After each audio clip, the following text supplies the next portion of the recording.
तुम्ही जे बघताय हे काका इकडचे जे मेन मूर्तिकार आहेत ना त्यांचे वडील आहेत ते. आपण त्यांना विचारूया तुमचं कसं काय एक्सपिरियन्स आहे. काका तुम्ही आता इकडे एवढं काम करताय तर तुम्हाला कसं वाटतं इकडे काम करून? नाही बाबा, मी लहानपणापासून दिसलो. तर आता जेव्हा बाप्पा उद्या जाणार आहेत तर तेव्हा तुम्हाला कसं वाटेल? चांगलंच वाटलं. पण असं नाही वाटत का की आपण एवढे महिने काम करतो, जवळजवळ 1-2 महिने काम करतो ना आपण, पण अचानक एका दिवसामध्ये अख्खा मंडप खाली होतो. तुम्हाला वाईट नाही वाटत की बाप्पा काल पण टाकणार होते? बाप्पा आपलीच आहेत ना. हा. तर काकांचं मस्त मनोगत आहे. तर काकांना मी हे विचारतोय की काका तुम्ही हे जे काम करताय मूर्तिकाराचं हे कधीपासून करताय आणि आतापर्यंत तुम्ही किती मूर्त्या बनवल्या? मला वाटतं 30 वर्षाच्या अगोदर. म्हणजे काकांचा खूप मोठा एक्सपिरियन्स आहे आणि काकांनी त्यांच्या मुलाला पण त्याच्यामध्ये त्या कामामध्ये इन्व्हॉल्व केलं आहे. सो ही फार चांगली गोष्ट आहे. काकांनी आतापर्यंत एवढ्या सुंदर मूर्त्या घडवल्या आहेत आणि त्यातली ही जी मूर्ती आपण बघतोय ना ही मूर्ती नाशिकची आहे. म्हणजे इकडनं ही मूर्ती एवढ्या लांब ना त्या लोकांनी विश्वासाने ही मूर्ती इकडे बनवायला दिली आहे. म्हणजे विचार करता इकडे केवढं चांगलं काम होतं. सो ह्या ज्या मूर्त्या आहेत ना त्यातली ही एक आणि आता ज्या 2-3 मूर्त्या गेल्या ह्या मूर्त्या त्या भांडूपच्या होत्या, बाकी सगळ्या भांडूपच्या बाहेर नाहीत. म्हणजे ह्या कारखान्यावरती लोकांचा एवढा चांगला विश्वास आहे ना की लोक बाहेर ना येऊन यांना काम देतात. सो आपण बघू शकतो त्यांच्या कामाचा जी पद्धत आहे, ज्यांनी एवढा फार सुंदर मूर्त्या केल्या आहेत. बरं एवढं छान डिटेलिंग केलं आहे. प्रत्येक मूर्तीमध्ये तुम्ही बघू शकता, प्रत्येक मूर्तीमध्ये काही ना काय असं खास आहे.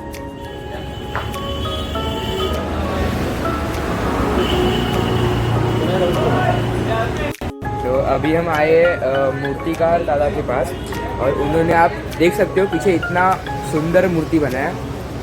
और ये मूर्ति जाएगा कभी? ये कल जाने वाला है, मतलब कल डेट 24 है तो 24 को जाने वाला है. अच्छा, तो कैसा रहा मतलब आपका एक्सपीरियंस आज तक का? आप कब से बनाए? ये मूर्ति जो है ऐरोलीचा सम्राट है मूर्ति. पिछले 3-4 सालों से ये मूर्ति ये वर्कशॉप पे बन रहा है और हम लोग मोरिया डायमंड वर्क की तरफ से हम लोग ये मूर्ति पे डायमंड वर्क कर रहे हैं. पिछले 3 साल से हम लोग ये मूर्ति पे भी डायमंड वर्क कर रहे हैं. तो ये मूर्ति बहुत फेमस है ऐरोली का. हम लोग करने के बाद मंडल वालों का भी अच्छा रिस्पॉन्स आ रहा है. मंडल वाले भी काफ़ी सपोर्टिव है और हम लोग का बस एक ही ये रहता है, गोल रहता है कि कैसे मूर्ति अच्छे से हो जाए और अच्छे से हम उनको सजा के आगमन के लिए रेडी करें.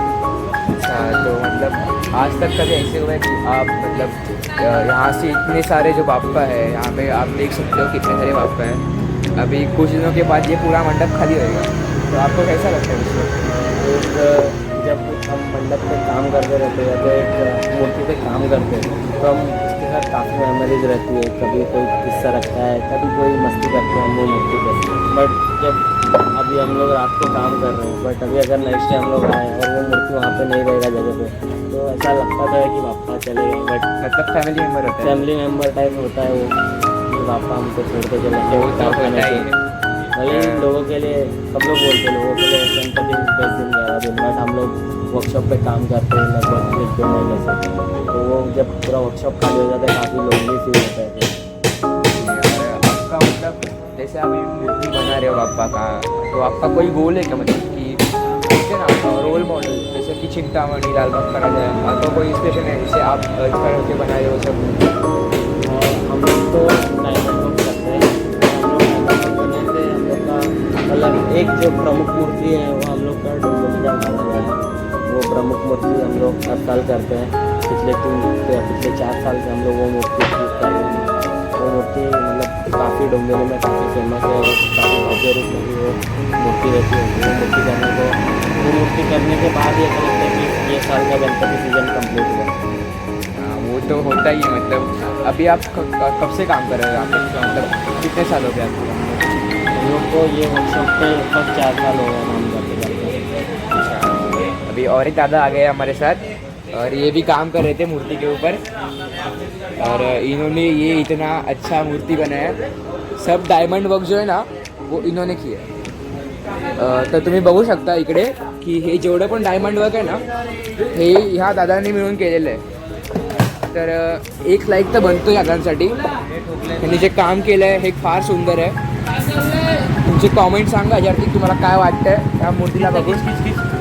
थोड्याच दिवसांनी ही मूर्ती आपल्यामध्ये येईल म्हणा, पण तरी पण तुम्हाला काय वाटतंय हे बघून ते सांगा.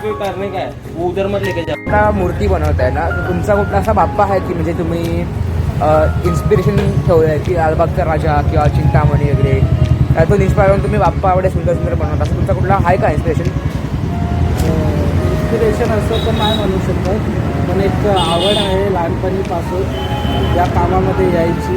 लहान जेव्हा होतो तेव्हा शाळेतून येताना इकडे तिकडे कार्यशाळेमध्ये बघायचो की कसं बाप्पांचं मूर्ती लोक बनवतात, डोळे कशा रंगवतात. एक लहानपणीपासून एक आवड होती म्हणून या क्षेत्रामध्ये मी गेल्या 5 वर्षापासून काम करतो आहे. आणि आता तुम्ही जे बघू शकता कलाकल्प आर्ट्स मूर्तिकार आदित्य यादव यांच्या चित्रशाळेमध्ये मी काम करतो.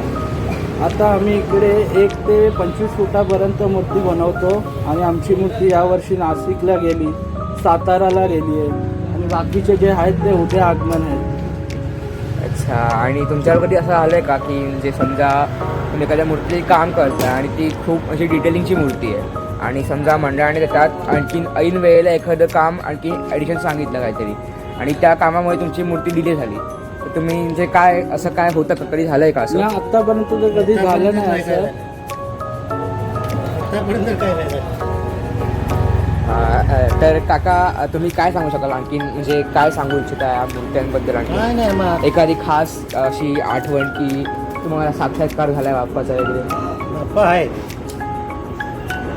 बाप्पा तर असा बारीक बारीक कणांमध्ये सुद्धा आहेत, पण तुम्ही जे एवढं छान शिल्प बनवता ना बाप्पांचं, आता मी मुलाकडे आहे माझ्या.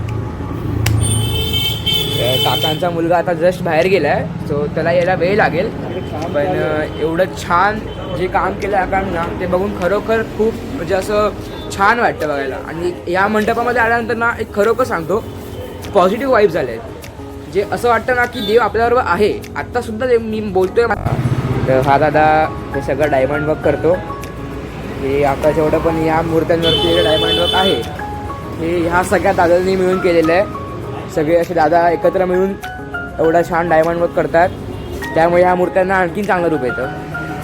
तर दादा तू कधीपासून हे काम करतोयस? 3 वर्ष झाली म्हणजे तुला काम करतो. आणि तुला म्हणजे आतापर्यंत असं होतं कधी की खूप कठीण वाटलं काम किंवा असं कठीण वाटलंय आणि मग तू अचानक बाप्पाने काय त्याची लहानपणीपासूनच आवड आहे, त्याच्यामुळे मला म्हणजे हे काम करायलाच आवडतं लहानपणीपासून. असं कठीण कधी वाटलं नाही, आवडतं काम असल्यामुळे. खूपदा असं बघितलंय की आपण लोक असं म्हणतात की POPच्या मूर्त्या आता आजकाल बंदी येते त्यामध्ये मूर्त्यांवरती. तुमचं काय म्हणणं आहे की POPच्या मूर्त्या चांगल्या म्हणतात की शाडू मूर्त्या चांगल्या म्हणतात? चांगले तर ते आपल्यावरती आहे, आपण कसं बघतात. कलाकार तर आपण साडू माती तुम्ही बघू शकता. आम्ही ते पण मूर्ती बनवली आहे आणि आम्ही दोन्ही बनवतो, POPची पण बनवतो, मातीची पण आमची जी मातीची मूर्ती ती सर्व घराची आहे. आणि आपण POPची फक्त मोठ्या मूर्त्या बनवतो.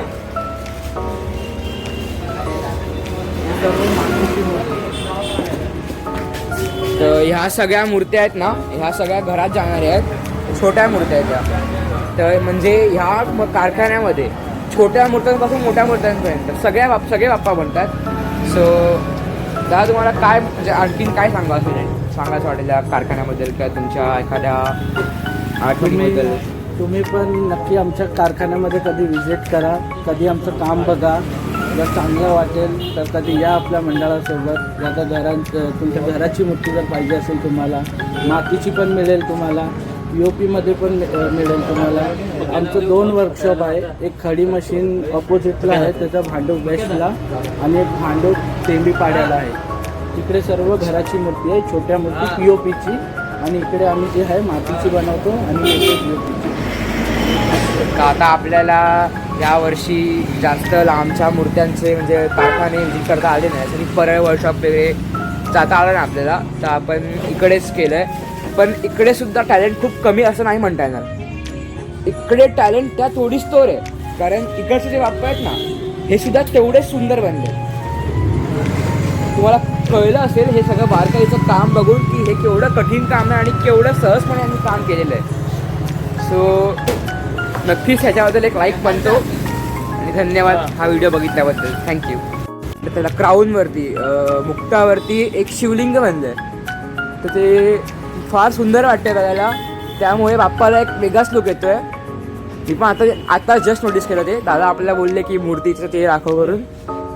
फार सुंदर वाटतंय, म्हणजे किती बारकाईने काम केलं आहे. मस्त मस्त.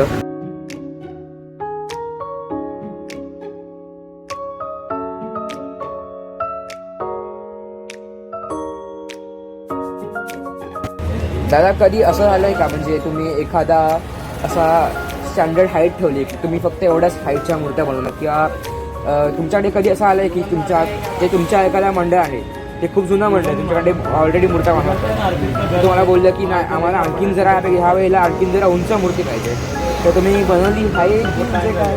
हां, आता तुम्ही जे बघितलं ते वाशीचे महागणपती, गेल्या वर्षी त्यांचं मूर्ती जे उंच होती ते 6 फूट होती आणि आत्ता ते लोक डायरेक्ट 13 फूट केले. तुम्ही बघू शकता आता किती मोठी आहे. ती पण उद्या जाणार आहे, वाशीची महागणपती. आणि हे आपला अमरनगरचा राजा माझंच मंडळ आहे, मी पण तिकडेच राहतो आणि इकडे काम पण करतो. तर दादा तुम्ही आता एवढ्या मोठ्या करता, तर जसं की आता ती मूर्ती थोडीफार उभी मूर्ती आहे बरोबर, तर त्या मूर्तीवरती तुम्ही बॅलेन्सिंगचं काम कसं करता? प्रॉपर बॅलेन्सिंग लागते की ती मूर्ती जाताना कुठे हलू नये किंवा त्या मूर्तीला कुठे क्रॅक जाऊ नये, म्हणून तुम्ही काय करता? ते सर्व करायला दादा आहे, आपला आदित्य दादा आहे, त्यांचे वडील आहेत अविनाश काका, ते सर्व बॅलेन्सिंग वेल्डिंग वगैरे ते सर्व करतात. आम्ही फक्त इकडे जे दादा बोलतो त्यांच्या हाताखाली काम करतो आणि बाकी सगळी बाप्पाची कृपा. हो, ते तर आहेच.